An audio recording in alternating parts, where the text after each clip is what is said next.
باللہ من الشیطان الرجیم بسم اللہ الرحمن الرحیم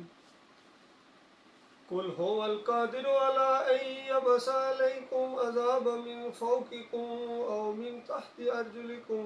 أو يلبسكم شيعا ويذيق بعضكم بأس بعض انظر كيف نصرف الآيات لعلهم يفقهون وكذب به قومك وهو الحق قل لست عليكم بوكيل لكل نبأ مستقر وسوف تعلمون۔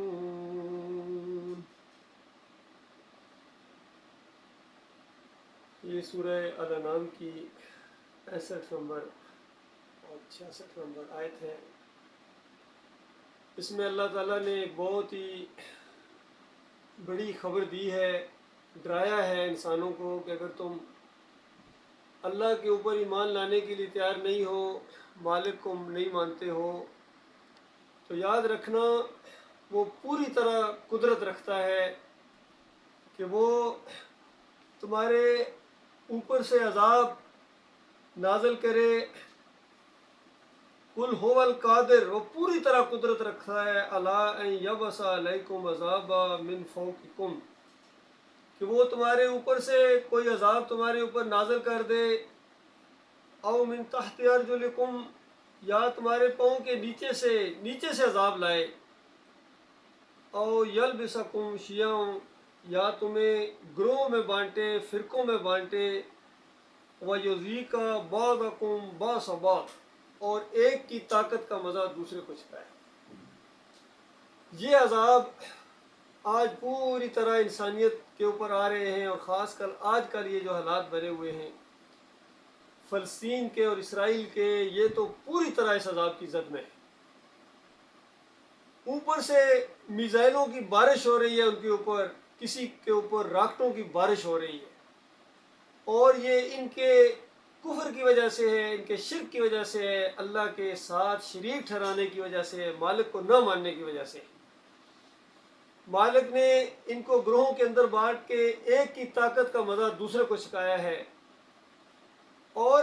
یہ جو ادنا عذاب ہوتا ہے یہ اس وجہ سے ہوتا ہے، مالک فرماتا ہے لعلہم یرجعون، تاکہ ہماری طرف رجوع کریں۔ اور اسی سورہ الانعام کے اندر اللہ تعالیٰ نے 18 برگزیدہ انبیاء کا ذکر کر کے ان کے کارنامے بیان کیے، ان کے اچھے اعمال، اچھے اخلاق کا ذکر کیا، اور آخر میں فرمایا وَلَوْ أَشْرَكُوا لَحَبِطَ عَنْهُمْ مَا كَانُوا يَعْمَلُونَ،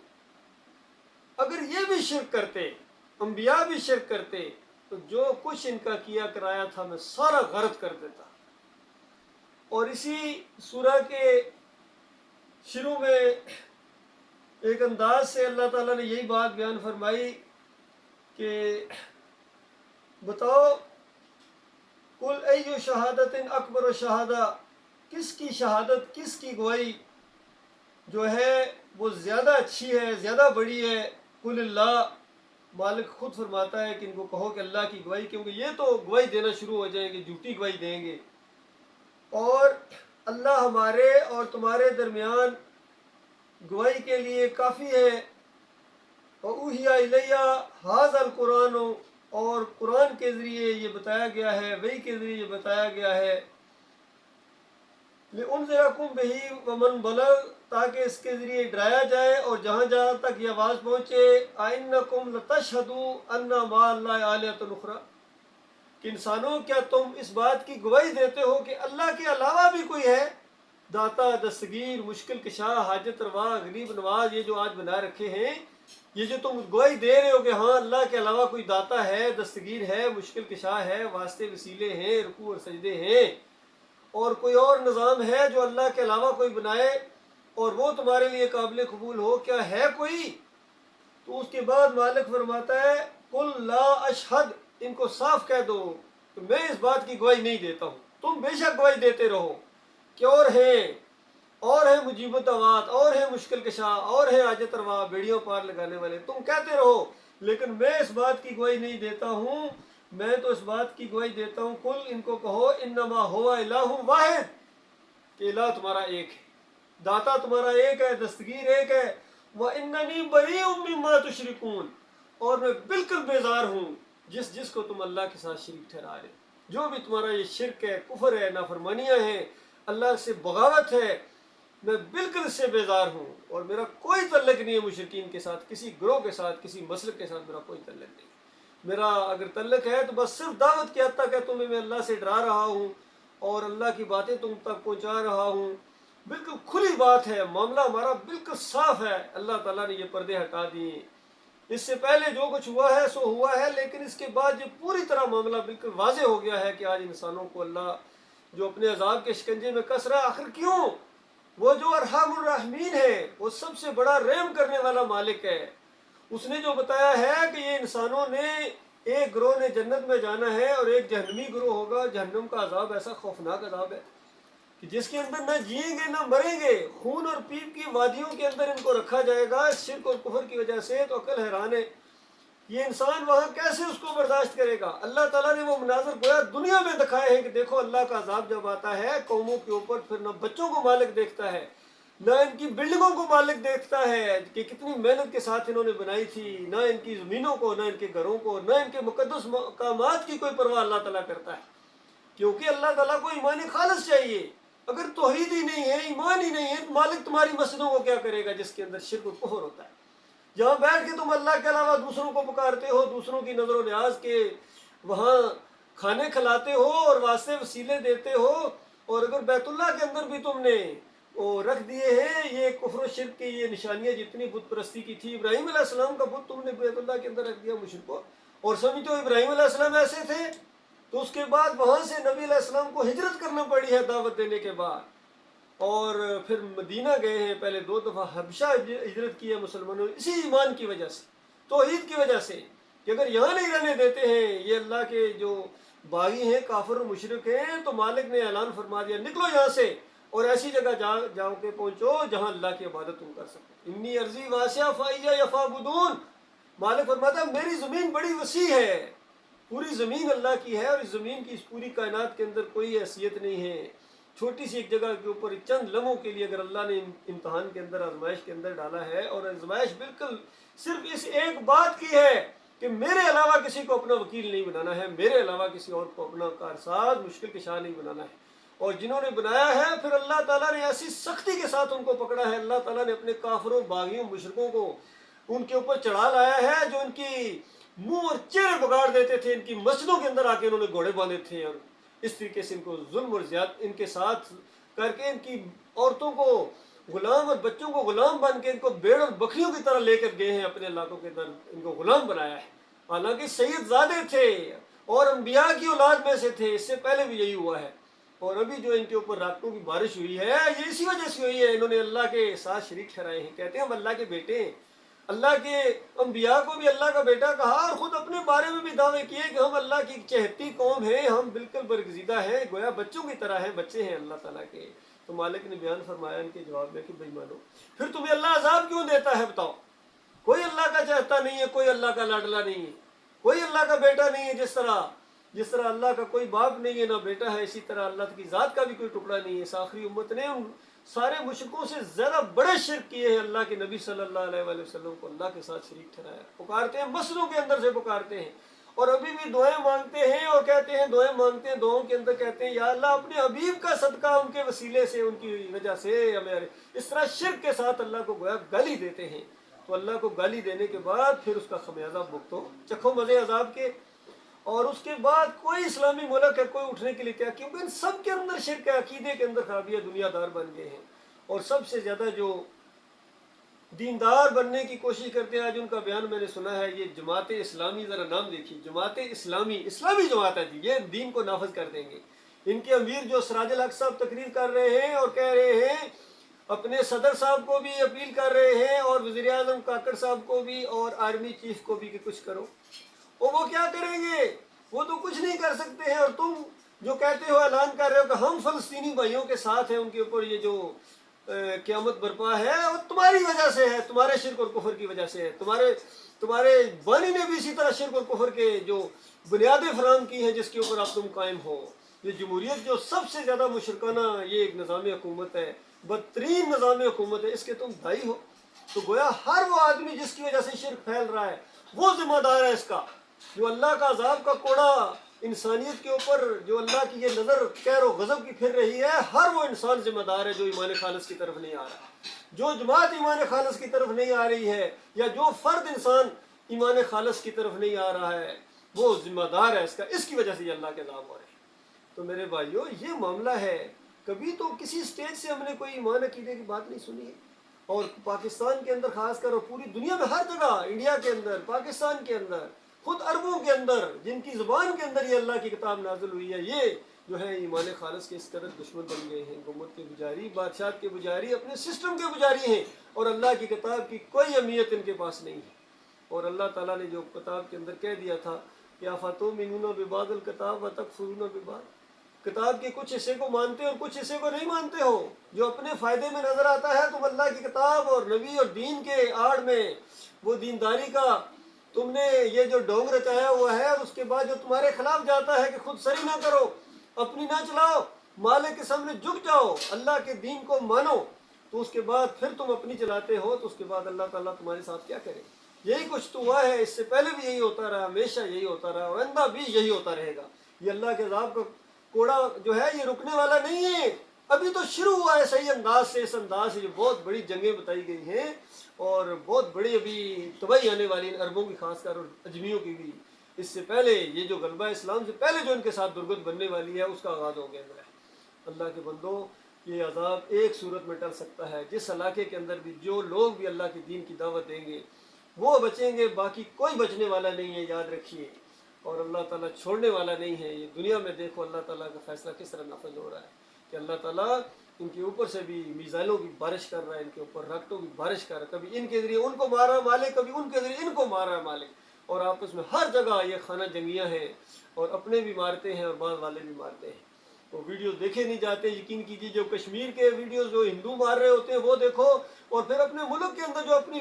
جو پولیس ہے اپنے نہتے شہریوں کو مار رہی ہوتی ہے، یا دوسرے ملکوں کے اندر، سب ایک ہی جیسے لگتے ہیں، سارے ایک ہی جیسے. یہ اللہ کا عذاب ہے اللہ کے بندوں. اس کے علاوہ کوئی اور چیز نہیں ہے. یہ اللہ کی کتاب الحمدللہ سے لے کر الناس تک یہی ایک مسئلہ ہے کہ دیکھو ایک آزمائش کے اندر ڈالے گیا. چند دنوں کا معاملہ ہے، صرف ایک لا الہ الا اللہ کا معاملہ ہے. اس کے علاوہ کوئی مسئلہ نہیں ہے. اگر تم اس مسئلے کو مان لو تو مالک تو تمہارے اوپر رحمت اور شفقت کی بارش کرے. مالک مہربان مالک ہے. کہیں مالک فرماتا ہے کہ اگر یہ بستیوں والے وَلَوْ أَنَّ أَهْلَ الْقُرَىٰ آمَنُوا وَاتَّقَوْا لَفَتَحْنَا عَلَيْهِمْ بَرَكَاتٍ مِّنَ السَّمَاءِ وَالْأَرْضِ، کہ اگر یہ بستیوں والے، یہ شہروں والے، یہ فلسطین والے، یہ اسرائیل والے، یہ پاکستان انڈیا والے، یہ سعودی عرب والے، یہ پوری زمین والے، جہاں جہاں تک یہ رہتے ہیں، انسان رہتے ہیں، اگر یہ اللہ پر ایمان لائیں خالص، اور پھر اللہ سے ڈر کر زندگی بسر کریں، اللہ سے ڈریں، کسی اور سے نہ ڈریں، تو اس کے اوپر اس کے بعد مالک فرماتا ہے میں ان کے اوپر زمین اور آسمان کی برکتوں کے میں دہنے کھول دیتا. اس طرح رحمت کی بارش کرتا ہے ان کے اوپر مالک، رحم کرنے والا مالک. مالک فرماتا ہے وَلَٰكِن كَذَّبُوا، انہوں نے جھٹلایا ہے، اسی بات کو جھٹلایا ہے، ایمان کی بات کو جھٹلایا. ہر بات ماننے کے لیے تیار ہے، لیکن ایمان عقیدے کی بات، توحید کی بات، رد شرک کی بات، کفر بالطاغوت کی بات جہاں کی جاتی ہے، ان کے ماتھے کے اوپر شکن پڑ جاتی ہے. ان بے ایمانوں کے، نمازیوں، ان تہجد گزاروں، ان روزے داروں اور عمرہ کرنے والے حاجیوں کے منہ کے اوپر شکن پڑ جاتی ہے ایمان خالص کی بات جب ان کے سامنے لائی جائے، کیونکہ ان کا پیٹ لٹکا ہوا ہے دین کے ساتھ. سارے جتنے مسلک ہیں، جتنی جماعتیں ہیں، یہ دین کے اوپر کھاتے ہیں، دین کی آڑ میں کھاتے ہیں، نماز پڑھانے کے پیسے لیتے ہیں، اذان دینے کے پیسے لیتے ہیں. اندازہ لگائیے. اس طرح ان کی دینداری جو سامنے آتی ہے خالص دکانداری کی شکل میں. تو ان کو اپنا امام بنائے، ان کو اپنا لیڈر بنائے، اور ان سے یہ امید رکھے کہ یہ دیندار ہے، یہ دینداری قائم کر دے. جو مزاروں کے سامنے جا کر سجدے کریں، رکوع کریں، یہ کہتے ہیں مدینہ ریاست بنا دیں گے. جو دین کے نام پر کھاتے ہیں وہ کہتے ہیں ہم نظام مصطفیٰ لے کے آئیں گے. نظام مصطفیٰ کی پہلی شک تمہارے خلاف جائے گی اللہ کے بندوں. وَقَضَىٰ رَبُّكَ أَلَّا تَعْبُدُوا إِلَّا إِيَّاهُ، تمہارے رب کا فیصلہ ہے کہ اس کے علاوہ کسی اور کی بندگی نہیں ہوگی. پھر یہ ساری مورتیاں، سارے یہ جو گنبد ہیں، یہ مزار ہیں، یہ عرس اور میلے، ان کا خاتمہ ہو جائے گا. پیری مریدی کا خاتمہ ہو جائے گا، اور یہ مسلک نہ بریلوی رہے گا، نہ دیوبندی رہے گا، نہ اہل حدیث رہے گا، نہ سلفی رہے گا، نہ صوفی رہیں گے. سارا یہ سسٹم ختم ہو جائے گا، نہ جمہوریت رہے گی. اللہ کا دین تو یہ ہے، اس کی پہلی شک یہ ہے۔ تو اللہ کے بندو، تم نے مذاق سمجھا ہے اللہ کے دین کو، مالک نے بڑی کڑی آزمائش کے اندر تمہیں ڈالا ہے، اتنی ایک آزمائش کے اندر کہ مانو اس بات کو کہ اللہ کے علاوہ کوئی معبود نہیں ہے۔ دنیا میں بھی تمہیں اللہ تعالیٰ عزت دار کرے گا، اور مرنے کے ساتھ وہ بادشاہی تمہارے حصے میں آئے گی کہ جو وہم و گمان میں بھی آج نہیں ہے۔ کتنے کتنے زبردست تمہیں کپڑے دیے جائیں گے، تمہیں کھانے دیے جائیں گے، تمہارے محلات جنت کی زمین سے 60 میل اونچے ہوں گے، اور کوئی خطرہ نہیں ہوگا کہ ان کے اوپر کوئی بیماری کر سکے یا ان کو کوئی گرا سکے یا تمہیں وہاں سے نکال سکے، بے دخل کرے۔ آج ان کو ان کی اپنی زمینوں سے بے دخل کیا جا رہا، نکلو ادھر سے، نکلو یہاں سے، فلسطین سے نکلو، تمہارا کوئی حق نہیں پہنچتا ہے، جہاں جاتے ہو چلے جاؤ۔ اس طریقے سے یہاں دنیا کے اندر ہے، یہ ذلت اور خواری ہے تمہارے اوپر، یہ شرک کی وجہ سے، کفر کی وجہ سے، اپنے مالک کے ساتھ غداری اور کفر کرنے کی وجہ سے۔ لیکن ایک دفعہ ایمان خالص کر لو، مالک فرماتا ہے دنیا میں ہم تمہیں اقتدار بخشیں گے، دنیا میں تمہیں عزت دیں گے، اور مرنے کے بعد جنت کی بادشاہی کا تاج پہنایا جائے گا۔ اور لیکن انسانوں نے اس بات کو نہیں مانا ہے، اسی بات کو نہیں مانا ہے۔ مالک فرماتا ہے وَلَٰكِن كَذَّبُوا فَأَخَذْنَاهُم بِمَا كَانُوا يَكْذِبُونَ، تو ہم نے پھر اسی جرم کی وجہ سے پکڑا ہے ان کو جو مار پڑی ہے وہ اسی جرم کی وجہ سے پڑی ہے ہر دور کے اندر۔ اللہ تعالیٰ یہ بات سمجھنے اور یہ بات پھیلانے کی توفیق عطا فرمائے۔ اللہ کے بندو، یہ بات جہاں سے اٹھے گی اس علاقے کے اندر اللہ کا عذاب نہیں آئے گا، اور اگر یہ بات اٹھنا ختم ہو جائے گی پھر وہ قوم اللہ کے عذاب سے نہیں بچ سکتی۔ اس لیے یہاں ہم جہاں ہیں تھوڑے ضرور ہیں، لیکن یقین کرو ہم نے یہی کام کرنا ہے۔ اگر یہ کام ہم نے نہیں کیا تو اس کے بعد اللہ کے عذاب کی پیٹ سے ہم نہیں بچ سکتے۔ اللہ تعالیٰ غور و فکر کرنے کی توفیق عطا فرمائے۔ وقول قولی ھذا استغفر اللہ لی ولکم ولسائر المسلمین۔ اس درس کے حوالے سے کوئی سوال ہو یا وضاحت انشاءاللہ؟ سوال ہے، بریلوی لوگ کہتے ہیں کہ اللہ نور کا ہے، محمد صلی اللہ علیہ وسلم نور کا ٹکڑا ہے، یہ نور السماوات والارض، جیسا قرآن میں آیا ہے ویسا لے لو۔ یہ سوال بھائی نے کیا ہے کہ جو بریلوی یہ کہتے ہیں کہ نبی علیہ السلام اللہ کی ذات کے ٹکڑے ہیں، نور کے ٹکڑے ہیں، اور دلیل دیتے ہیں قرآن سے کہ اللہ تعالیٰ کہتا ہے اللہ نور السماوات والارض، تو زمین اور آسمان کا نور ہے۔ دیکھیے وہ لفظ جو اللہ کے لیے آئے اور وہ جو مخلوق کے لیے آئے، اس میں بہت بڑا فرق ہوتا ہے۔ جب پہلے یہ بات اللہ تعالیٰ نے بیان کر دی کہ اللہ نور کا خالق ہے، اسی سورہ الانعام کی پہلی آیت ہے کہ زمین اور آسمان کا خالق ہے، اور اس نے جعلت ظلمات والنور، اس نے نور کو پیدا کیا ہے، اندھیروں کو اس نے پیدا کیا ہے۔ پھر حدیث میں اس کی تشریح آ گئی کہ ملائکہ کو اللہ نے نور سے بنایا ہے، تو یہ نور اللہ کی مخلوق ہے۔ تو اللہ کے لیے وہ جو ہے نور السماوات والارض، اس میں یہ ہے کہ زمین اور آسمان اور کائنات کو نور بخشنے والا ہے، وہ خود نور نہیں ہے، نور کا تو رب ہے۔ تو جہاں کہیں بھی کوئی روشنی پہنچی ہے، کوئی ایمان پہنچا ہے، کوئی علم پہنچا ہے، یہ اللہ کی طرف سے ہے، کوئی اور کسی اور کی طرف سے نہیں۔ تو اس طریقے سے انہوں نے اللہ کی ذات کے ساتھ یہ جو شریک ٹھہرایا ہے، ابھی تھوڑا سا میں نے درس میں بھی اس کا ذکر کیا ہے کہ دیکھو پچھلی قوموں نے اپنے انبیاء کو اللہ کے ساتھ اس طرح شریک ٹھہرایا، یہودیوں نے کہ عزیر علیہ السلام اللہ کے بیٹے ہیں، اور عیسائیوں نے کہا کہ عیسیٰ علیہ السلام اللہ کے بیٹے ہیں۔ تو اس آخری قوم نے ان سے زیادہ شرک کیا ہے کہ ہمارے نبی اللہ کی ذات کے ٹکڑے ہیں۔ اور یہ صرف بریلویوں کا معاملہ نہیں ہے، یہ سارے ان کے بڑے بڑے، چاہے یہ دیوبندیوں کے بڑے اشرف علی تھانوی ہوں اور مجدد الفسانی ہوں، شاہ ولی اللہ کی ساری جتنی کتابیں، سب کے اندر یہ اسی طریقے سے مشرکانہ عقیدہ، یہ شرک عقیدہ، صوفیوں کا سب کا یہی عقیدہ ہے۔ اسی وجہ سے ان مسلمانوں کو مار پڑ رہی ہے، بہت بڑا شرک ہے، یہ ذات کا شرک ہے۔ اللہ تعالیٰ اکیلا ہے، نہ وہ نور کا ہے نہ کسی اور، وہ اس کی تو کوئی مثال ہی نہیں۔ سورہ شورى میں مالک فرماتا ہے لیس کمثلہ شیء، اس کی کوئی مثال نہیں۔ کہاں سے مثال لاؤ گے؟ پوری کائنات اس کی مخلوق ہے، کہاں سے لاؤ گے؟ بتاؤ اللہ کے بارے میں جو سوچو گے اپنے دماغ کے اندر کہ اللہ اس طرح کا ہے، تو وہ آپ کے دماغ کا اللہ ہوگا۔ اللہ تعالیٰ جو ہے وہ بے مثال ذات ہے، لم یلد ولم یولد ولم یکن لہ کفوا احد، نہ اس نے کسی کو جنا ہے نہ وہ کسی سے جنا گیا، اور کوئی اس کی برابری کرنے والا نہیں۔ سارے کے سارے اس کی مخلوق ہیں، اس کے در کے بغاری ہیں، فقیر ہیں، عاجز ہیں۔ انبیاء تک اسی سے مانگا کرتے تھے، اور وہ اللہ کی ذات کے کبھی بھی حصے نہیں رہے ہیں۔ تو یہ ان کا بہت بڑا شرک ہے۔ اللہ تعالیٰ اس کو ناک شرک سے